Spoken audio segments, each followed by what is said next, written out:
Hello and welcome to Win Wednesday, everyone. This is Cyndi, Silva, your host. We're happy to have you tuning in today. I have a special guest with us, and we'll be really delighted to hear about Dianne's story. Before I bring Dianne forward, I want to give you some information about her background and a new book that she's recently published, and just a really wonderful delightful story you're about to hear unfold as we share with Dianne today. Dianne Bischoff James is the award-winning author of The Real Brass Ring, Change Your Life Course Now. She's a motivational speaker and an entrepreneur who specializes in life-enhancing transformation. She's a dynamic midlife reinventionist who helps others recognize their own power and potential. She's also an actor and performer who encourages audience to create reality that is prosperous, deliberate, and meaningful. Dianne graduated magna cum laude from Northwestern University with a Master of Science in Integrated Marketing Communication. She also has a Bachelor of Arts in Psychology from Marquette University. And in 1955, she launched Core Marketing Solutions, a branding consultancy located in Chicago. She received both Platinum and Gold Marcom Awards in honor of corporate branding excellence. And despite her business success, Dianne felt a great personal unrest. At age 40, she embarked on a journey to find her heart and reignite a childhood passion for the dramatic arts. In 2003, she kicked off an acting career, and over the published,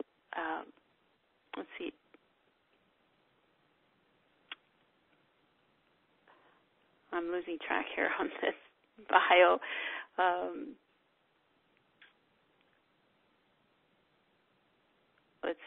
Dianne also established Live Your Everything in 2012, a company that offers products and services, resources to support the path of life reinvention and personal transformation. Her first novel, The Real Brass Ring, Change Your Life Course Now, which we'll be discussing today, was published in 2013 by Red Wheel Weiser and awarded an International Bronze Living Now Book Award in honor of the year's best books for living. Dianne resides in Chicago with her 3 children and fiancé and enjoys adventure sports, hiking, boating, yoga, and art festivals. Welcome, Dianne. Thank you for being here and being willing to share your story with us today. Oh, thank you so much, Cyndi, for having me. I'm so happy to be here. Oh, it's great. I apologize for fumbling over this section of your bio. Was there anything I didn't share that you wanted our audience to know about you? We won another book award, but I don't think that was part of it. So I've been very blessed. We won a Bella Online Book Award just recently, and this book was just chosen by Aspire magazine as one of the top 10 books for 2015. So we've had a couple of other amazing things happen in the last month or so.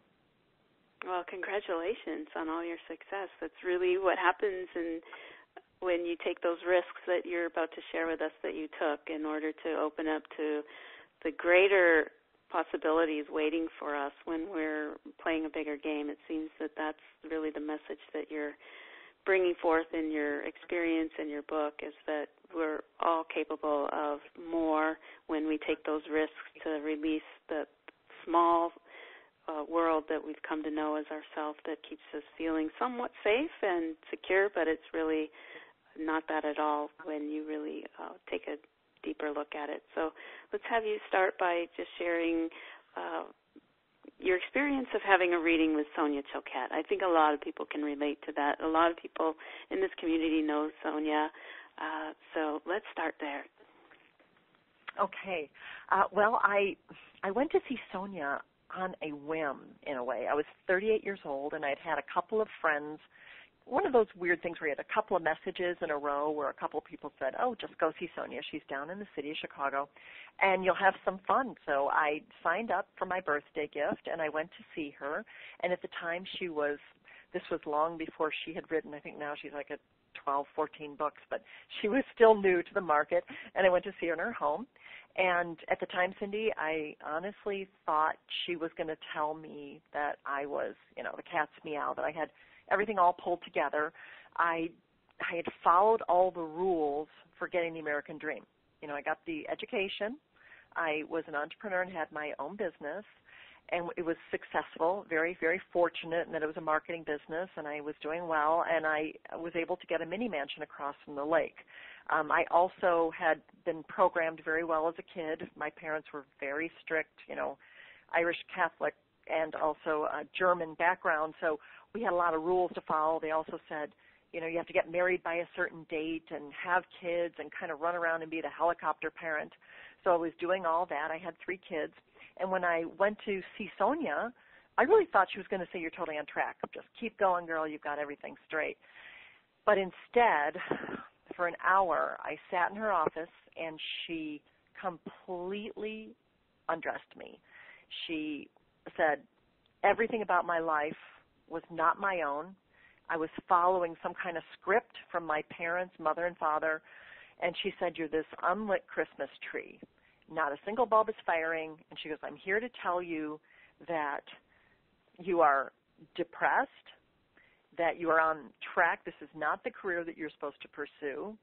She said, you are in a relationship, but it has no heart space to it at all. It's more like a fraternal relationship. And she said, everything about your life is totally wrong.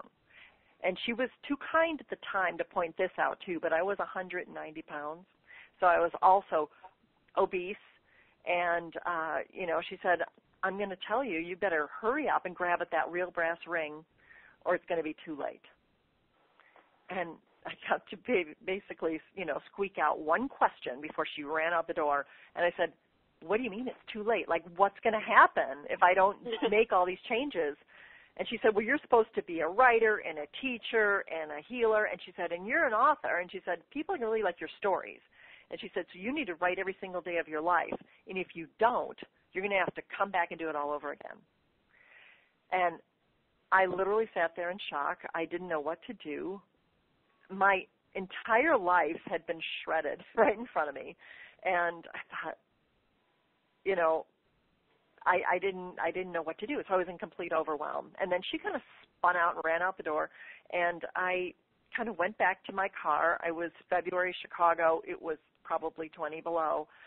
And I sat in my car, and I just started sobbing. And I just remember wearing red gloves, and they kind of were staining my face because they were soaking wet.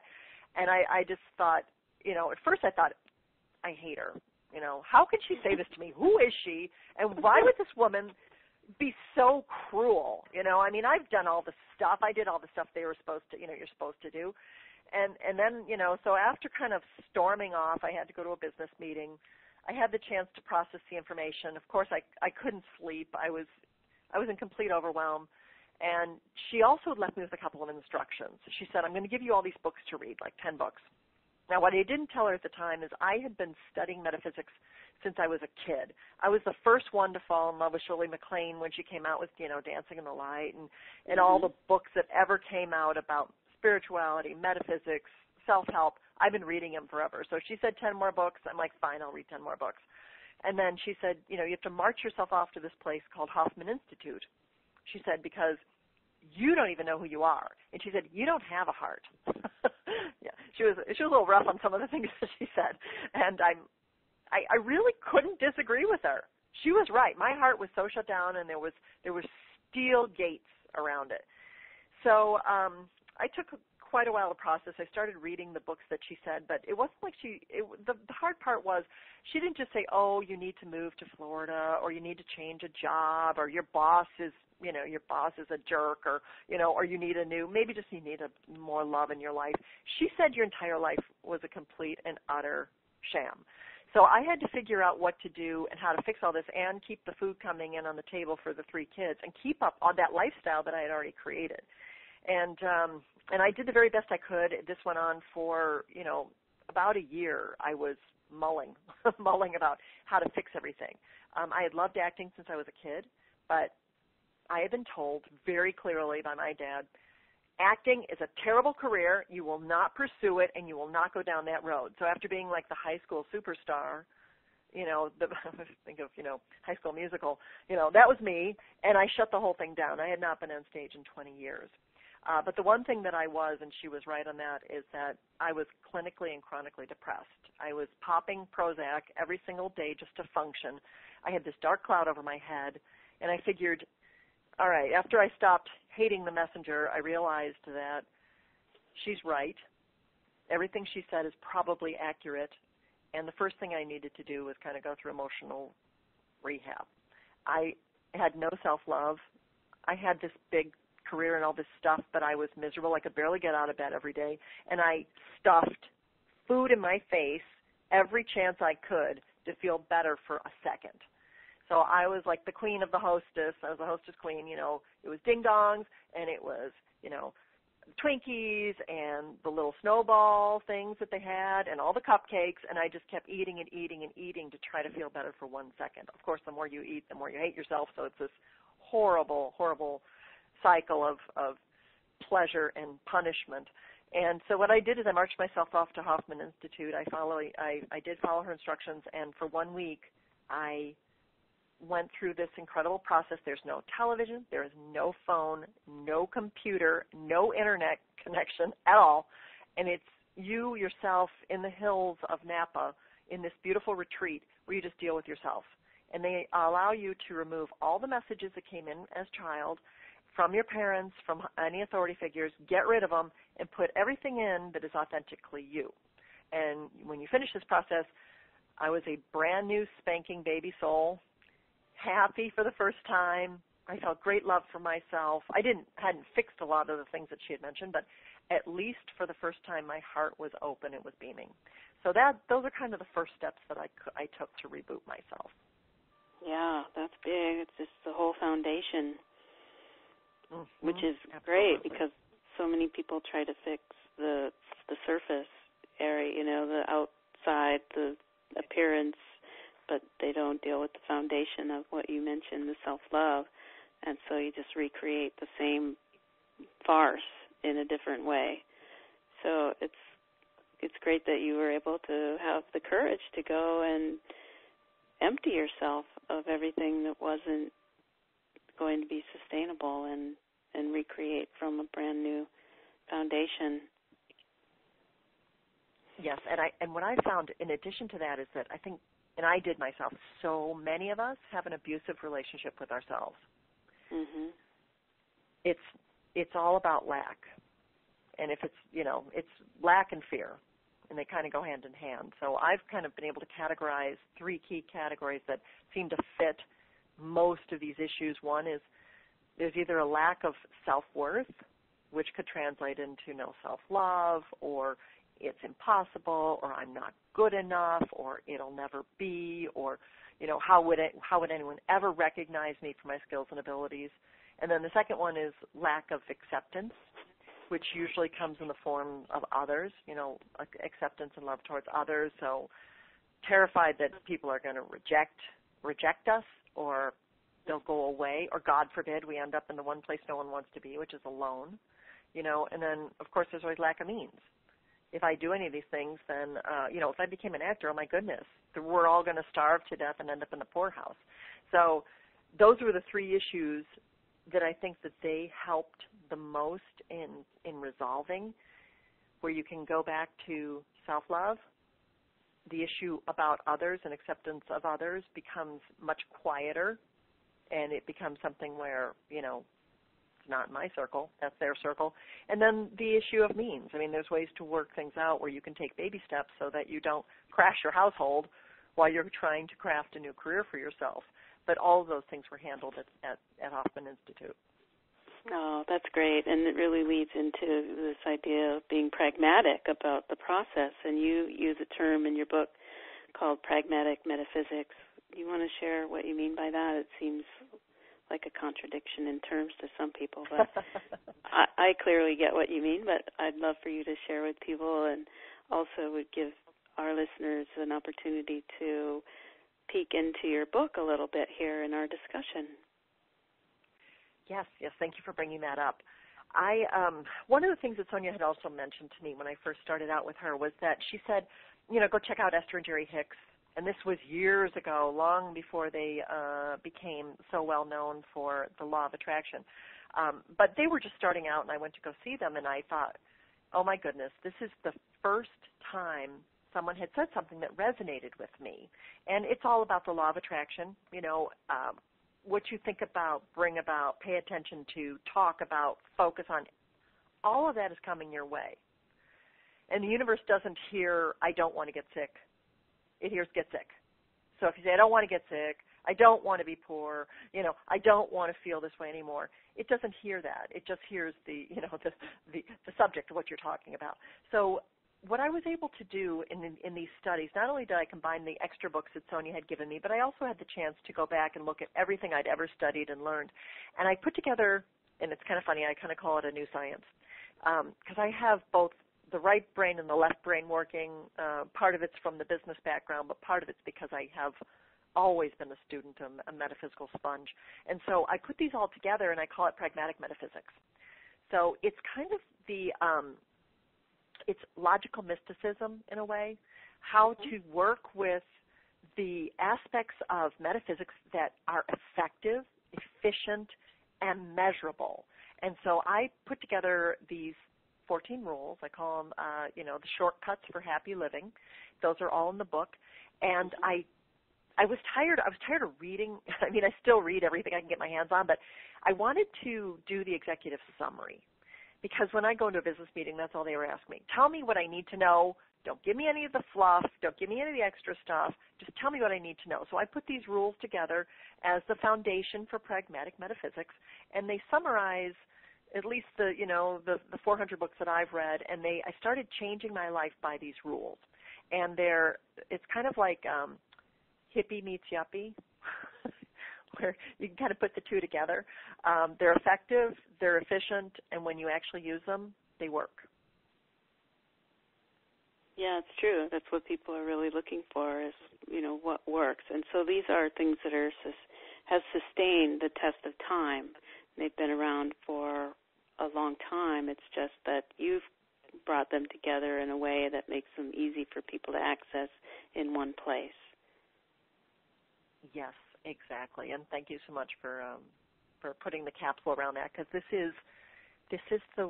it combines the work of hundreds of fabulous, thought leaders, authors, writers, anyone I could possibly get inspired by. I kept trying to, and this is, one of the beauties of having a business background is we do have to synthesize. And it allowed me to put the synthesis together. And I'll just give you, an example of one of them. One of them is use your emotional radar detector. I had been trained, and I think a lot of us, I was the tail end of the baby boomers, and we had been taught, my parents were post-depression, but we had been taught that thoughts and intellect is everything, and you take those feelings and you shove them right down into your boots, because there is no way that, you're supposed to be feeling the way you feel. So it took me a long time to actually recognize my feelings, honor my feelings, allow my feelings to have a place, a space, and a voice, and to act on them. Because I was more concerned that everybody else was happy all the time and everybody else felt good. So, for example, with a radar detector, it's kind of like that little, that beep, beep, beep, that little buzz that goes off. Mine goes off right below my sternum. It kind of gets all twisted. And when things aren't right and that goes off now, I actually stop. I pay attention to it. I respond to it. And very often I will take steps to say, I'm really sorry, that doesn't work for me. And I used to be terrified to be able to say that. Oh, my gosh, how could I say, no, I'm not going to do something. I'm not going to participate. I won't do the fundraiser, like the fundraisers at school. There's the fundraisers with your community. There's always, there's all these things going on all the time where I felt such tremendous pressure to always participate. And now I just I really identify it in the moment, see how it sits, and I respond with either it works for me, it doesn't work for me. And what's funny is how many people will automatically go, oh, that's fine. It doesn't work for you? Okay. I think bottom line is we want each other to be happy, we don't want everyone to feel pressured into things. So when I actually started using healthier language as well, people just honored it. So when I was honoring myself and my own feelings, I found that the response that I was met with was very positive. That was the other kind of big enlightening aha moment to me. I would agree. I think a lot of people are looking for that kind of model, for that to be modeled. So we have more examples of that, self-care. And I am also finding for myself that it's almost impossible to act inauthentically. And when I do, I get really sideswiped, if you will, energetically. And you learn very quickly. It's similar to when you get more sensitive and you start eating healthier, and then you slide back into your old habits, and you have that food that you haven't been eating, and you just feel it instantly in your body. You just get that instant feedback that it's not a direction to go. And I think that's what you're saying energetically with working the same way we do nutritionally with food, with our energy and our emotion, is to really know, what kind of an emotional diet we need in our life to be able to expand our capacity for creativity and thrive in the direction that we want our energy to go. So I really love that you're sharing that with our listeners today, and also that you have found that it works for you and you've built up the courage to continue to honor yourself and take those small risks in showing up differently. And I love the emotional diet comment. That is fabulous. It reminds me of juicing. I don't know if I've noticed myself personally, just to touch on that. I used to, especially in the winter, we don't get a lot of sun here in the Midwest. I've noticed that when I started going to the juice bar and asking for, the kale, spinach, and a few other, the watermelon, apple, I feel better all day. And I thought, wow, this is better than the Happy Lamp.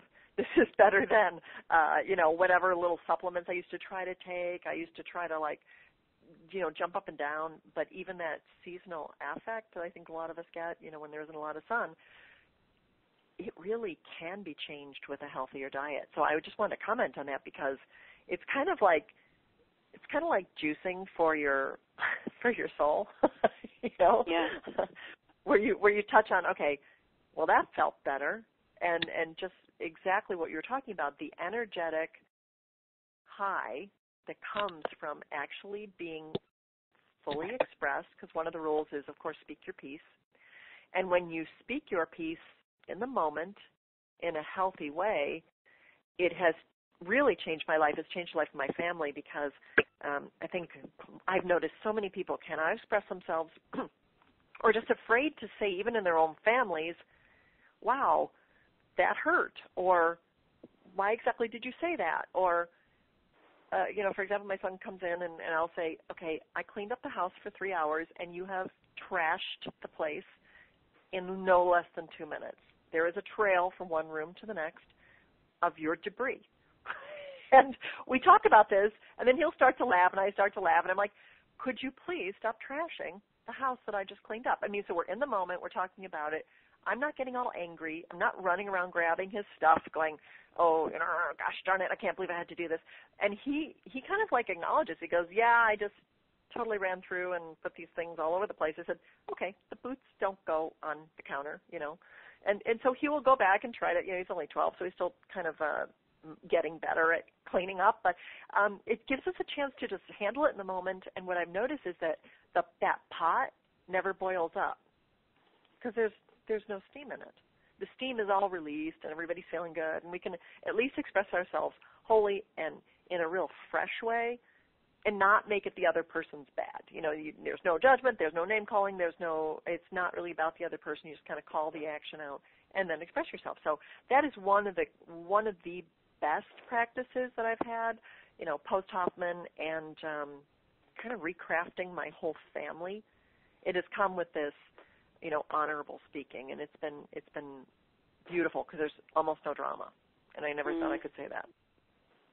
That's wonderful. I've been experiencing that, just intuitively knowing that needs to be more of my own experience and taking those risks to speak up where I otherwise would have let things go that seemed like they weren't that big of a deal. But just sharing it, it really is communicating to the people you share your space with, for one thing, what you value. And when people know your values, then your relationships work better. That's just real basics. The other piece that you're bringing up for me is this idea that in our culture we have so much pressure to make a decision quickly. When someone asks us something, there's a lot of pressure to give a response right away. And what I found that works for me is that the response that I need a little bit more time to make a decision has always helped me get clear about the decision before I make one and then have to go back and renegotiate or make a new agreement, because at the time I was in a different space and I said yes to something I didn't really have the energy to say yes to.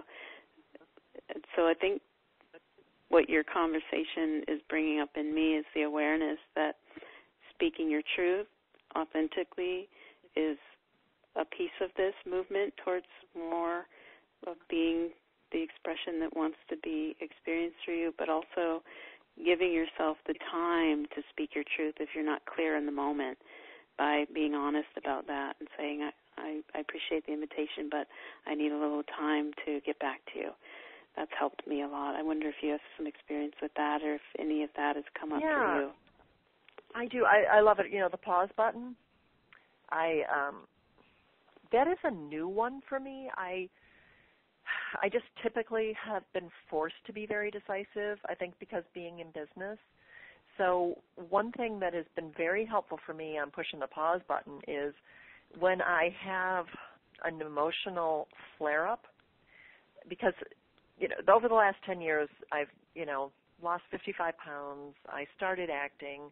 I've become, you know, a union actor. I've done 50 films, and I was able to finally, it took me 10 years, finally get the book out. And I wasn't patient with the process. All of this was very much, you know, hurry up, hurry up, hurry up, and at the same time battling my fears with it. So what I've noticed now is that if I have any type of, how do I say, you know, sometimes you get in that, like, for me it's like it feels like a confusion, or I can't make a decision. Sometimes when that comes up, and it's not only during a retrograde, which I do think we're starting today, but sometimes in a retrograde people will say, well, you know, do you want chicken or steak? And I'll just kind of stare at them like, I don't know. So when I'm not decisive, I am now saying, I need a moment, please, or I actually I give myself timeouts, literally. Like, I will leave the house if I see my flare-ups coming, where, you know, I'm feeling overwhelmed because there's too much going on, and I'm feeling, I sometimes do the doormat thing, and I still do it occasionally, where so many people have asked me to do things, and I've said yes to everything, and the truth is I don't want to do them, but I've agreed to because it has to do with family or kids or commitment. And then I'll notice, okay, you're going into doormat mode, it's time to push the pause. And I did this recently at Christmas during the holiday. I was getting really crabby. So I had to remove myself from the house. I was a sit-down dinner for 12. I was so not interested in going there. I just was so tired even from Thanksgiving. And so I had to remove myself. I took myself out to the lake, put on tons of coats, and I just sat there, and I got this beautiful message. And the message that came from the water back to me was, this isn't what you want to create. You're not responding the way you want to create. You're not creating the experience you want to create. And I had to, like, coach with my higher self, coach with being outdoors. And I said, okay, you're totally right. This is not what I want to create. And they're like, fix it.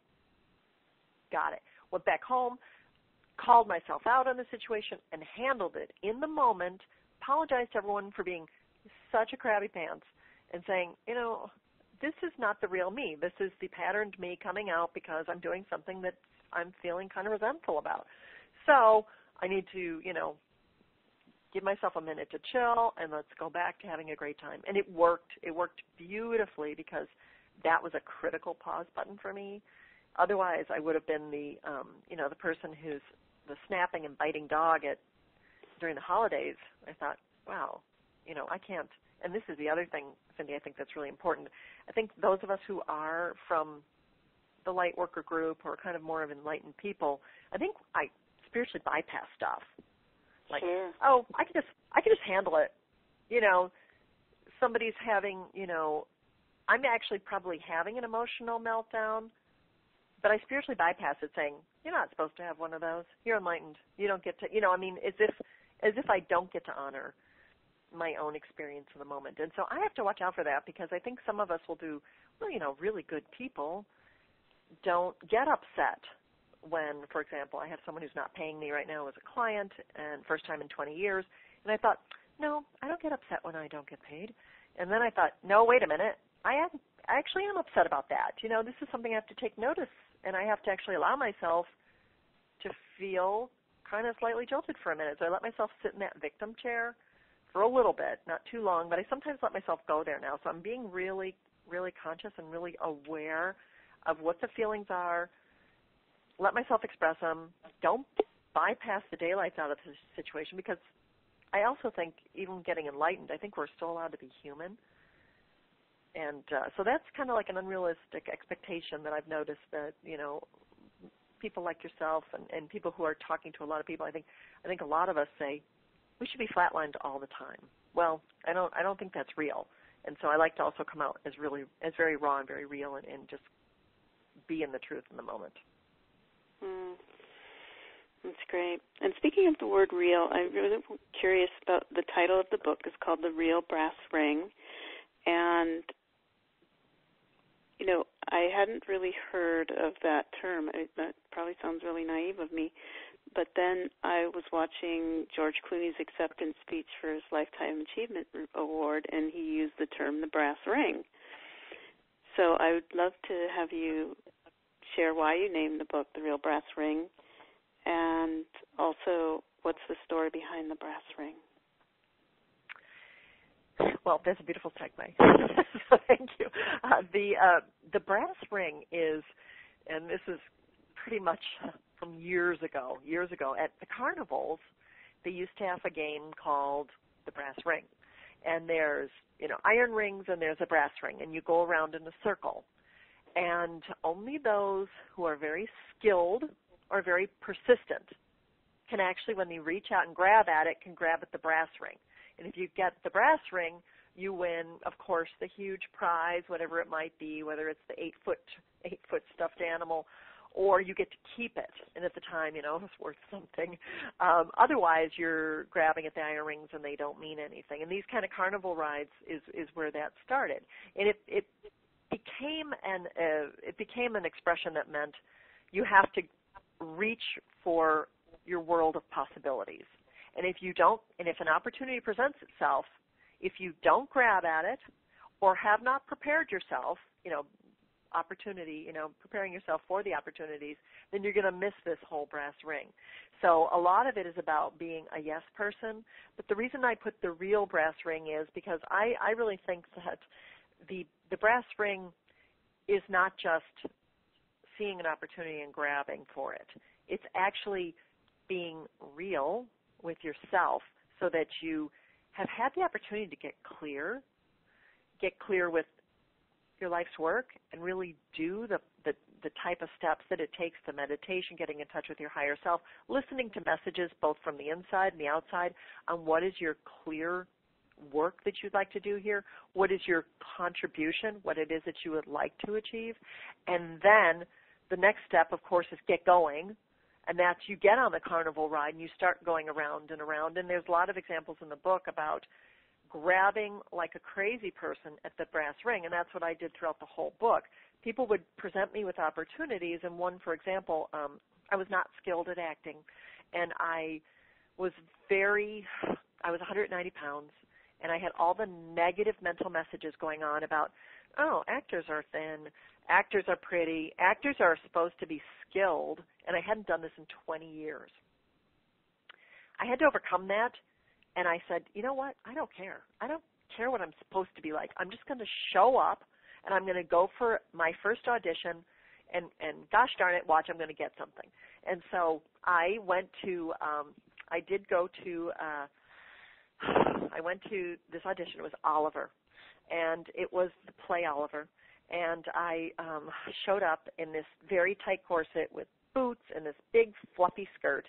And I had to stand up in front of 4 people, and they said, okay, here, just sing something. I thought, oh, my goodness. I hadn't sung in 20 years. So in the world's worst form, in the pitchiest, most horrible voice ever, I started singing Wouldn't It Be Lovely, because it was kind of like the only song I knew.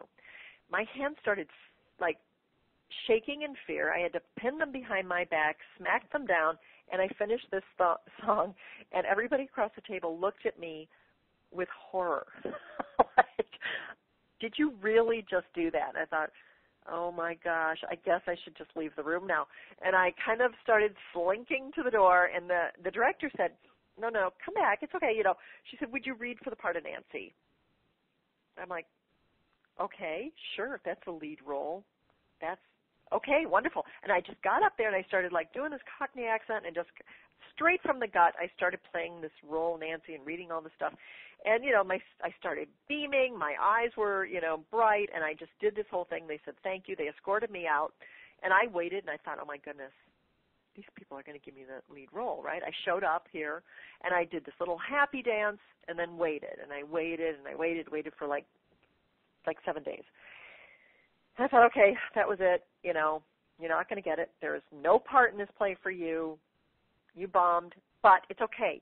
I surrendered. I'm going to get better prepared. I'm actually going to know a song next time, and I'll just try again. So I really gave up, but I didn't give up. I gave up, but I came up with a new plan. So in doing that new plan, on the 7th day, the phone rang, and it was the director. And she said, okay, I'd like to offer you a role. I said, oh, my gosh, this is so great. I'm like, okay, yeah. And she said, you'd be perfect for townsperson 1. And I tell you, I jumped up and down. I was the happiest person alive. I might as well have won the Oscar up there with Mr. Clooney, because I was so happy to just have the opportunity to be there and to be on stage and to become an actor after Sonia had said this was a possibility for me, that nothing else mattered. So for me, the brass ring is about recognize the opportunities, going for them, recognizing that even the tiniest step is your win. And the best part of our lives is the middle years, I feel, and they're filled with endless possibilities. So knowing that you can go for that real brass ring, to me, has given me just tremendous, tremendous joy over the last 10 years.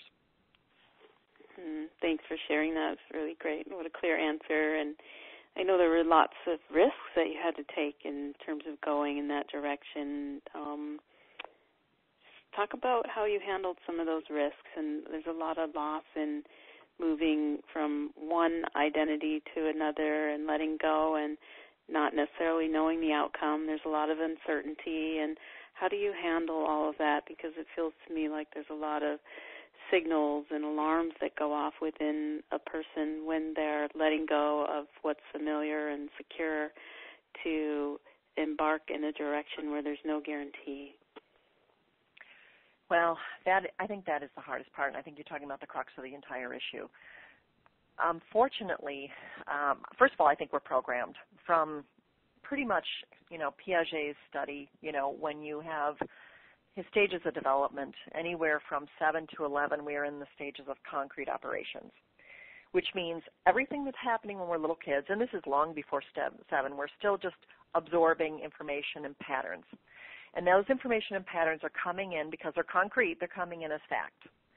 So whatever somebody said to us in experiences, especially of high emotional state or turmoil or chaos, come in as fact. So if somebody said, don't do that, you're a bad girl, sometimes kids hear, I'm a bad kid, I'm a bad person, I'm a bad girl.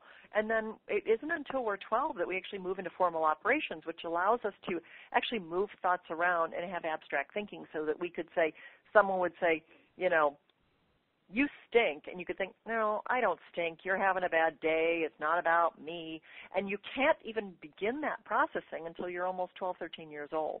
So part of it is that we get programmed. We get programmed with very negative messages, and those messages are not authentically us.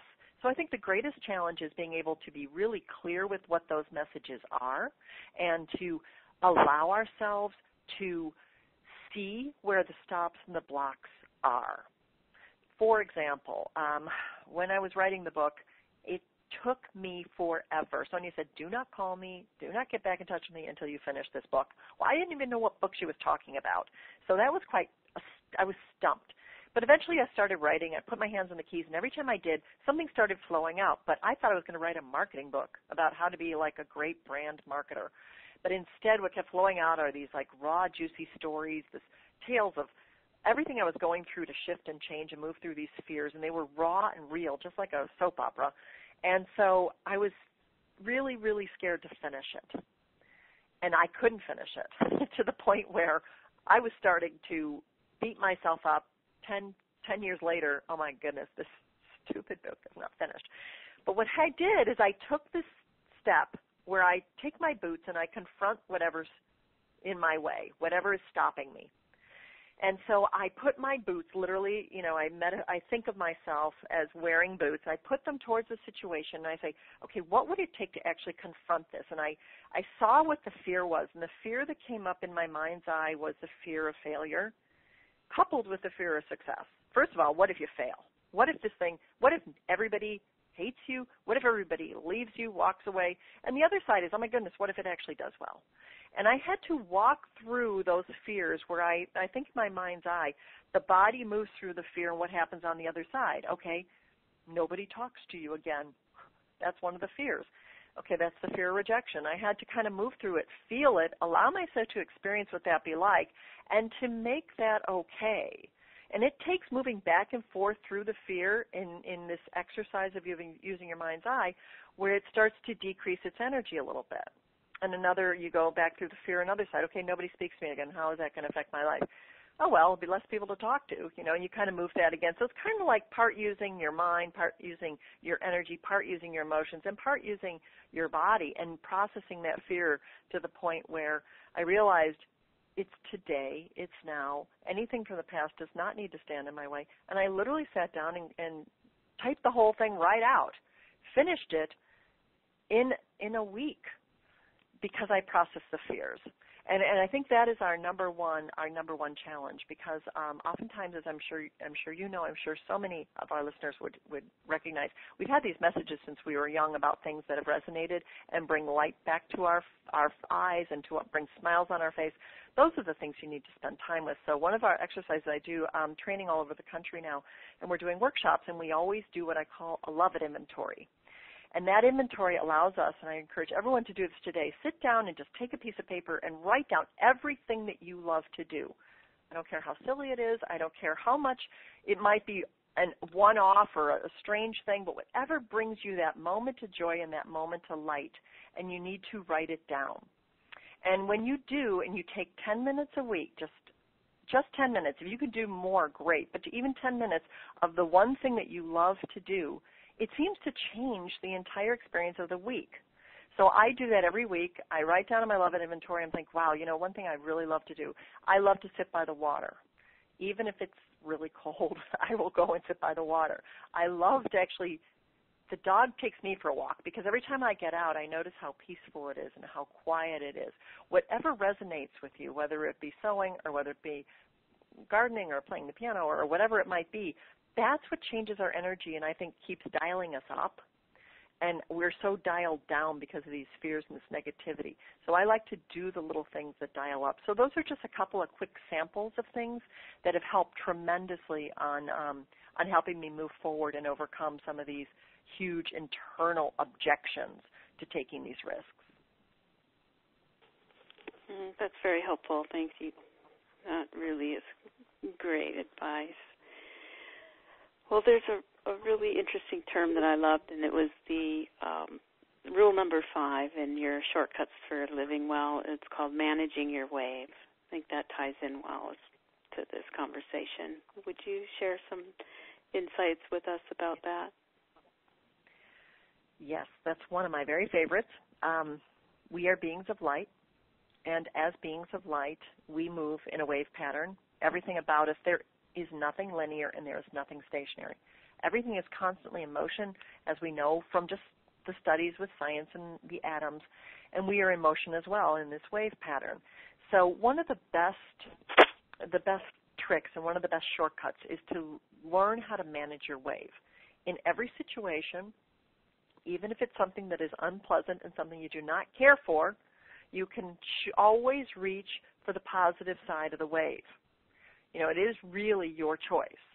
And if you reach for that positive side and always think of that one thought that makes you feel better, that is what changes moment to moment from unhappiness to either just feeling pleasant or neutral to bliss.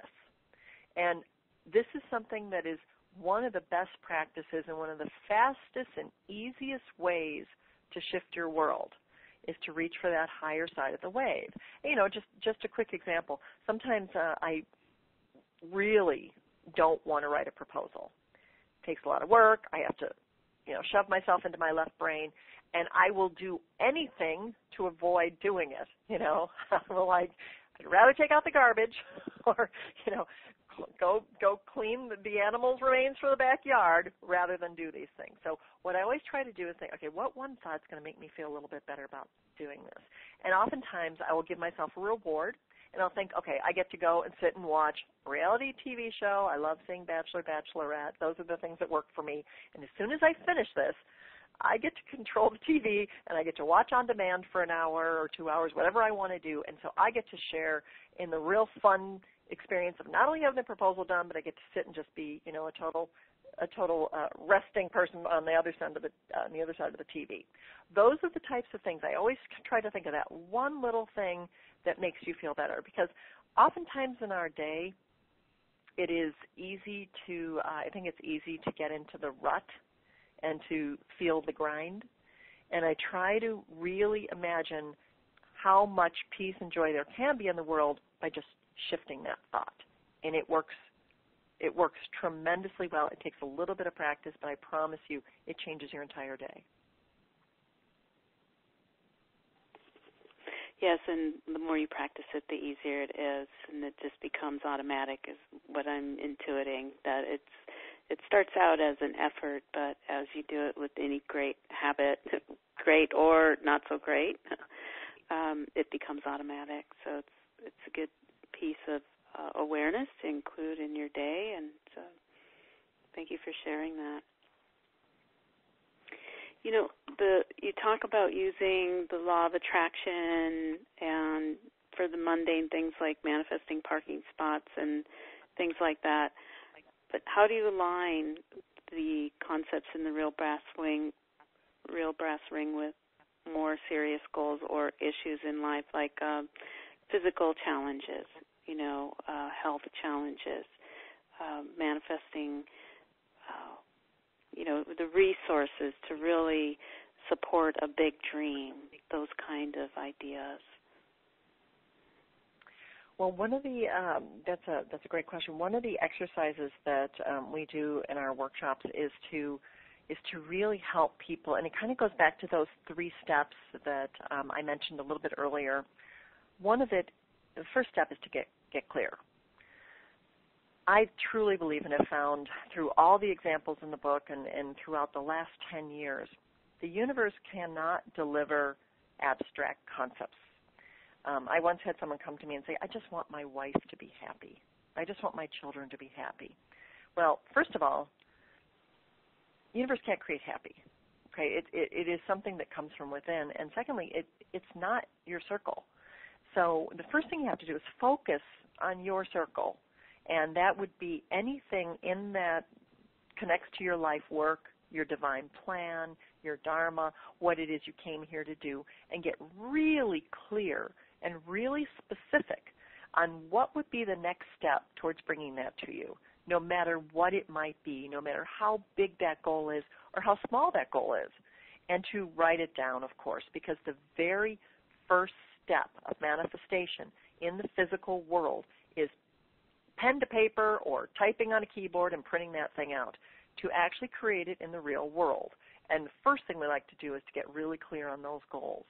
The second step, of course, and along with that comes, and this is another whole book I have, I found a formula for manifesting that I believe will be tremendously helpful, that includes multiple stages of clarity and being also highly accountable with your own authenticity. And so being accountable means, what kind of time frame would you like that to be in?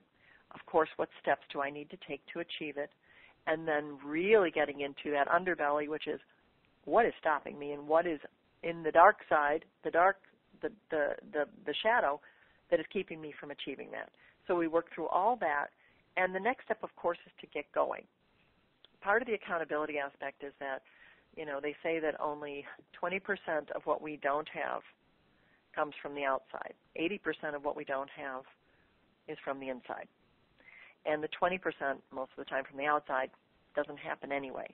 It's just a fear. So I would say that most of the time when people don't have goals, they have not achieved their dreams, it's because they have not held themselves accountable and taken the steps necessary. So this is the get-going part. I like to use really simple tools. For example, a timer, the old-fashioned timer I used to use to, cook the eggs.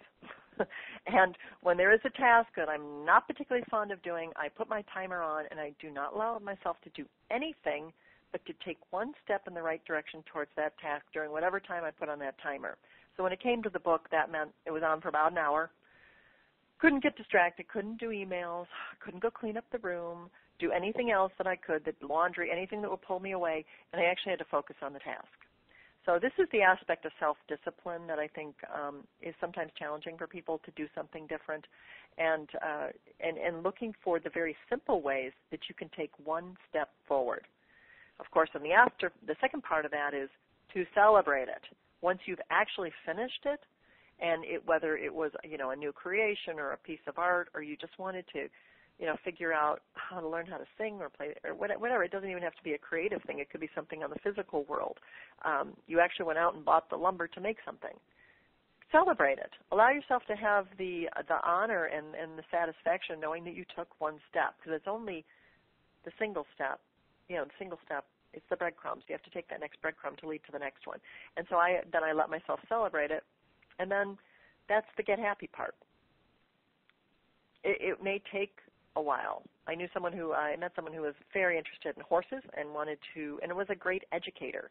And what happened to them is they allowed the higher self and spirit to come in, and they decided to go back to a study called hypnotherapy, which is where you actually use horses to help, whether it be disadvantaged children or even adults, or sometimes people who are just trying to more emotionally connect with themselves. There's a whole science that combines equine work with study and teaching.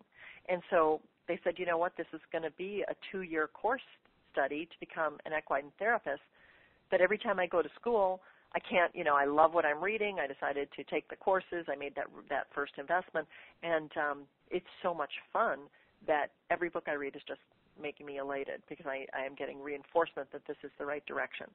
And who knows, maybe that will lead to their own practice, maybe it will lead to their own stable, maybe it will lead to their own business, who knows.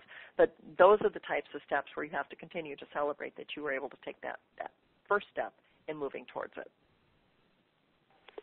It seems to tie in to one of the first things you mentioned was that in your previous life you were working from scarcity, and it feels like if you're in a scarcity consciousness, you don't take time to celebrate the steps because you always feel like there's something missing.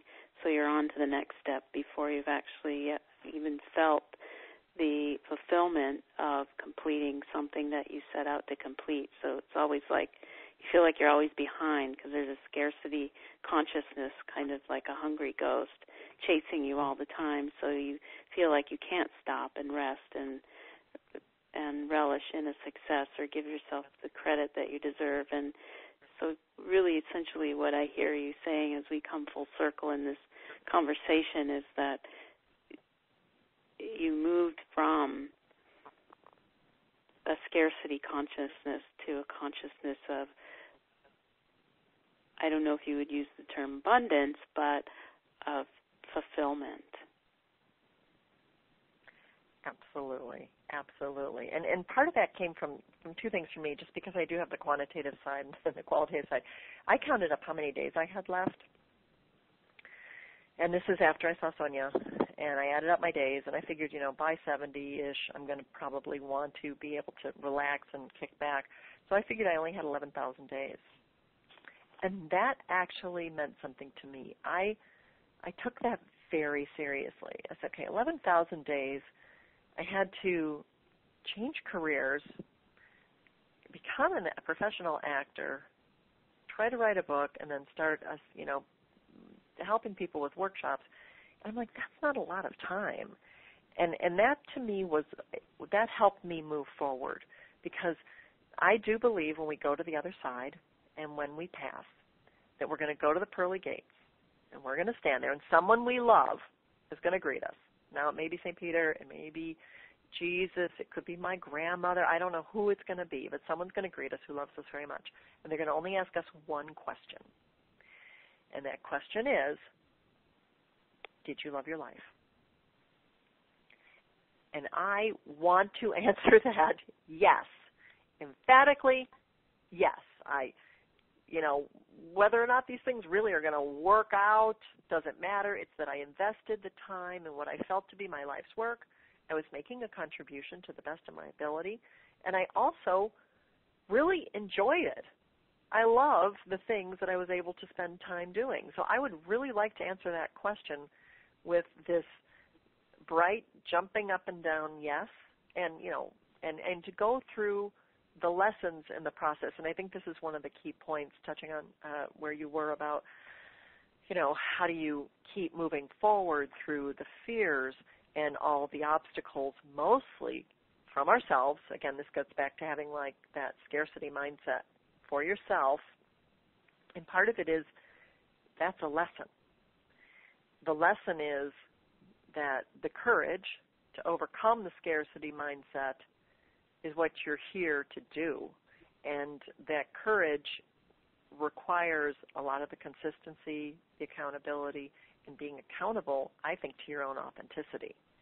And so hopefully, and I do hope this for the future, that our whole world, or everyone who has, who has even an inkling of enlightenment, will start moving towards this, so that when we talk to each other, it's not about, I hate my boss, I hate my job, I hope I get retirement, I don't know how I'm going to, get the next penny, my children are unhappy, I'm unhappy. I hope those conversations can eventually stop, and it will be about, wow, I love the fact that I was able to, do a charitable event, and I created this, and I had this beautiful piece of artwork, whatever it is that made us happy. I hope that's what we're talking about, because so often I'm seeing the spin is on those three areas. Either you don't trust or love yourself enough to take those steps, or you're terrified that the scarcity is going to put you somewhere in, I always used to call it the poorhouse. I don't know where the poorhouse is, but, that they're going to take away my house and my food, and my kids and I were going to be sleeping with newspapers as blankets. That was always my big fear. And then, the third one is that everyone's going to run away and reject us. So if we can remove those three, which I don't think is easy by any stretch of the imagination, but if we can actually work through them, I think we are allowed to realize that that's mostly about what's been just in our heads. It's a good reminder, and yes, it really does feel to me like it's a shift in consciousness, not reality, so to speak, that the reality is the reflection of consciousness. So what you're sharing is that when you change the consciousness, the reality will naturally change. So when you're not in a struggle for survival mentality, you have more energy for creativity and direction that is bringing out a whole nother version of the self. And another terminology that comes through as I'm speaking to you is that we're sacrificing the lower nature for the higher. And that is a death. It's a loss. It's a grieving process. It's letting go of a known security, even if it isn't thriving. It's still a loss of a great magnitude on some level, but it's and then it's replaced by something completely unknown and new, and it's really that's the risk that you're speaking of, is opening up to the unknown, really stepping into that void. And I'm so glad you did, and I'm so grateful that you wrote your book and are sharing your experience with people and leading workshops and helping others to discover that for themselves. So this would be a fantastic time for you, Dianne, to share ways people can reach you, find your book, find you at a workshop or an expo, or what is it you'd like us to know about your touring schedule and your availability for being in contact with our audience? Well, I'm going to, the easiest way to reach me is actually at our website, and it's called liveyoureverything.com. And it does have the complete list of all the expos and the events. I'm heading out to Conscious Life Expo in California in 2 weeks, and I'm so excited. I can't wait to be there. And also the book, The Real Brass Ring, it's available on Amazon.com and BarnesandNoble.com. You can also find it through the website. And it's absolutely my joy and delight to be here. And anyone who would like to connect with me, we have a mailing list. And also there's Dianne Bischoff James on Facebook and Twitter and LinkedIn. And I'd love to just hear from everybody. Oh, you're all hooked up. Where in California are you coming? Conscious Life Expo is a 3-day event. It's going to be at it's the LAX Hilton, and it has some of the most amazing metaphysical speakers and people who are extreme, some of the very well-known authors, writers, teachers, healers, psychics, every type of energy healer you could possibly imagine come together for 3 days. And I believe that they have anywhere between, I think, 10 to 12,000 people a day at this event. And I have a seminar. I will be speaking there along with, other wonderful people who will be there, Greg Braden and some of the people. I don't think Sonia will be there at this one, but it's a terrific event. If you're in LA, you don't want to miss it. It's going to be enlightenment heaven. How about that? So it's a really fun event. And then there's a lot of expos throughout the country. We'll be also at Body, Mind, Spirit, and that travels throughout the country. There's 2 in Chicago, Victory of Light Expo. That will be in Ohio. Just did one in New York, and planning to go to Raleigh, and just all different states, and try to just share the message that, live your everything, so that we can actually be just delighted and happy that we're doing what we came here to do. Thank you. Yes, and for our listeners in the LA area, definitely go and look up Dianne, introduce yourself. I'm actually heading to LA tomorrow, but I won't be there for the expo. I'll be coming back before then. So welcome to California. It's great to have you. You'll enjoy the weather and get away from that cold Chicago, blustery Midwestern winter. I know them well. I spent 35 years in north of Minneapolis, so I know it intimately, and I'm much happier out here in my nest in my little tree house in the central coast of California. I love it out there. Love it, love it, love it. Well, it was a delight to meet you today, Dianne. Thank you for taking the time to share your experience and your wisdom with our audience, and all the best to you. I'll look for you on the circuit and opportunities to meet you personally. Oh, I would love that. Yeah, please let me know if ever we can meet in person. That would be fantastic. Yeah, it sure would. Well, all the best to you, and thank you so much again. I really enjoyed your book, and I will be passing it on to a friend because I like to do that with books. So that brass ring is going to be reaching out this time to someone. Oh, great. Well, thank you. I appreciate that. All right. Thank you, everyone, for tuning in. A great opportunity to connect as a community again. And for those that put questions in that we didn't get to, I apologize. The conversation went a little bit longer than I thought, but there was so much good, juicy material to cover. Thanks again for supporting the community and the network. And until next time, have a great afternoon. On next Wednesday's version of the WIN Wednesday, we have our virtual intuition panel with 3 of our partners who will be on the panel answering questions. So we invite you to tune in and get your answers and clarity for making those decisions on your next direction. Thanks again. Love to all, and have a great afternoon. Bye now.